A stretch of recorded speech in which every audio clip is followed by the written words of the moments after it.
ये क्षमा पत्र है एक पुरुष का सारी दुनिया की स्त्रियों से। मुझे क्षमा कर देना उन सभी अपराधों के लिए जो मैं आज तक करता रहा तुम पर, स्त्री। ये कविता राजेश्वर वशिष्ठ जी ने लिखी है, पर ये मुझे आपसे बताने का क्यों सूझा? ये सूझा हमारी एक हाउस हेल्प से। नवरात्रि का टाइम है और वो लगातार काम करते करते भी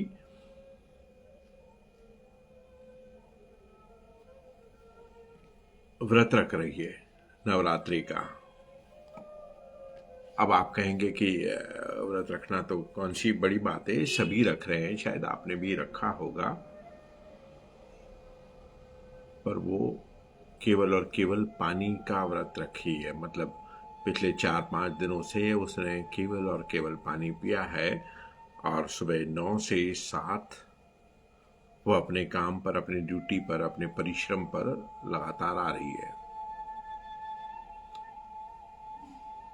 व्रत तो मेरी पत्नी उर्मिला ने भी रखा है और वह भी काम कर रही है लगातार और व्रत उपवास रखा है। हम थोड़ा थोड़ा फलाहार खाते हैं, बट वह भी व्रत रखती है और काम ऐसे करती है कि जैसे उसे फर्क नहीं पड़ता, कोई सिलवटे ही नहीं है।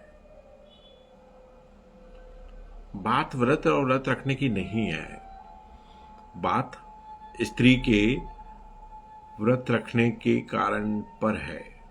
वो कारण है परिवार, परिवार का सुख। अगर परिवार के में कोई दुख है, कमी है, तो उस कमी को वो अपने व्रत के जरिए माँ से, माता से, ईश्वर से प्रार्थना कर रही है कि वो व्रत और वो दुख कट जाए, न बचे किसी पर कोई संकट परिवार में। ये स्त्री कितनी अजीब है, कितनी अजीब है। अपना तो वो घर मूल रूप से छोड़ आती है किसी और घर के लिए, किसी और पुरुष के लिए, और पूरी जिंदगी वो काट देती है औरों के लिए। न तो उसका अपना कोई शौक, न उसका कोई टेस्ट, न कोई उसकी अपनी भावना बचती है अपने परिवार, अपने पति और अपनों की सदके।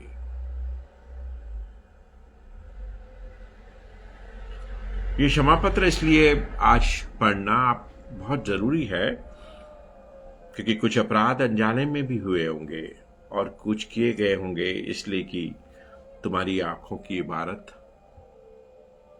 पढ़कर डगमगाई होगी मेरी भी सत्ता, तिलमिलाया होगा मेरा अहम, पुरुष का अहम अक्सर आड़े आ जाता है। मुझे बचपन से सिखाया गया था तुम्हें हारने के लिए नहीं बने हो। पुरुष कभी भी हारना नहीं चाहता स्त्री से, चाहे स्त्री उसके लिए कितनी त्याग, समर्पण, कितनी दुख सह ले। तुम्हें देखकर हर बार बेचैन हो जाता था मैं। पकड़कर कैद करना चाहता था उन तितलियों को जो मंडराती थी तुम्हारे चेहरे के इर्द गिर्द रस रंग की खोज में। मैं भी छूकर देखना चाहता था उन सपनों को जो तैर रहे थे तुम्हारी आंखों में। तुम्हारा मन तुम्हारा था, तुम्हारे सपने भी तुम्हारे थे और शरीर भी केवल तुम्हारा ही था। उनसे जुड़े निर्णय भी तुम्हें ही लेने थे। सिकंदर की तरह निकलता है हर पुरुष पूरी दुनिया फतेह करने, बिना जाने कि अगर उसने जीत भी ली सारी दुनिया तो क्या उसे भोग पाएगा समग्रता से। हर सिकंदर मरता ही है किसी तीर की नोक से। बरसों सत्य का एहसास ही नहीं हुआ मुझे यहाँ एक पुरुष को। राजेश्वर वशिष्ठ कहते हैं, सुनेत्रा आज बुद्ध की साक्षी में लिख रहा हूं यह बयान, ये क्षमा पत्र जो ध्यान मग्न है। पता नहीं वह इस शपथ पत्र के गवाह बनना चाहते हैं या नहीं। उनसे बेहतर कौन समझता है पुरुष मन को। इसलिए सारी दुनिया की स्त्रियों, मुझे क्षमा कर देना, मुझे क्षमा कर देना दुनिया की स्त्रियों, उन सभी अपराधों के लिए जो मैं आज तक करता रहा हूं तुम पर, तुम्हें अकेला छोड़कर, तुम्हारा साथ न देकर, तुम्हें संपूर्ण सम्मान न देकर, तुम्हें ग्रांटेड लेकर, बस हो तो सही तुम ये सोचकर, कभी भी तुम्हें न तो बराबरी दी, न स्नेह का वो हक दिया जो तुम हम पर लुटाती आई हो।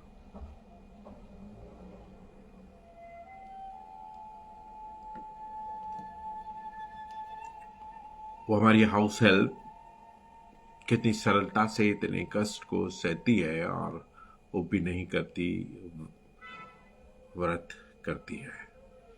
ये अमूमन स्त्रियां हर घर की करती हैं। यह स्त्री तो करती ही है ना, अपने परिवार के लिए, अपनों के लिए, निशब्द, बगैर बोले, बगैर जताए, जीवन भर। क्या हमारा भी फर्ज नहीं बनता कि हम उसके लिए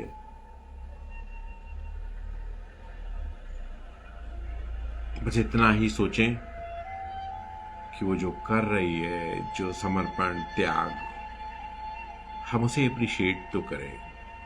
हम कभी तो उसकी पीठ थपथपाएं, कभी तो वेल डन बोले, कभी प्यार से उस समर्पण, त्याग, उस अनुभूति की तारीफ ही कर दें, चर्चा ही कर दें,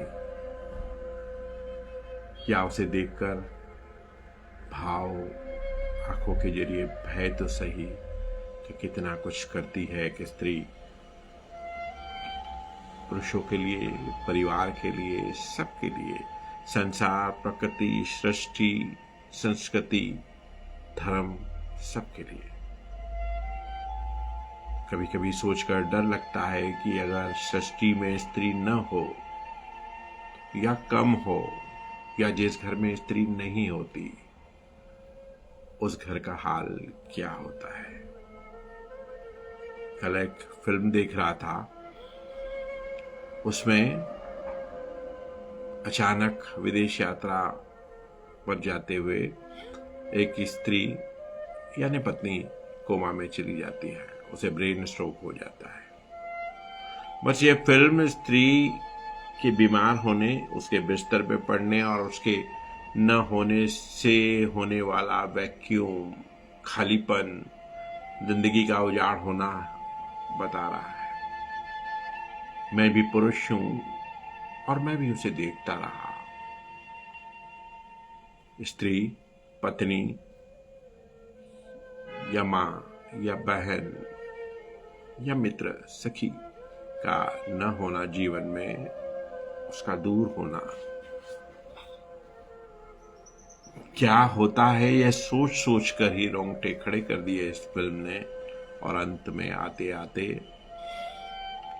वो पुरुष उस भाव को सहन ही नहीं कर पाया कि ये कुछ ही दिनों में नहीं होगी, ये मुझे सिग्नेचर करवा रहे हैं कि कुछ भी हो सकता है, उसके जिम्मेदार अस्पताल नहीं।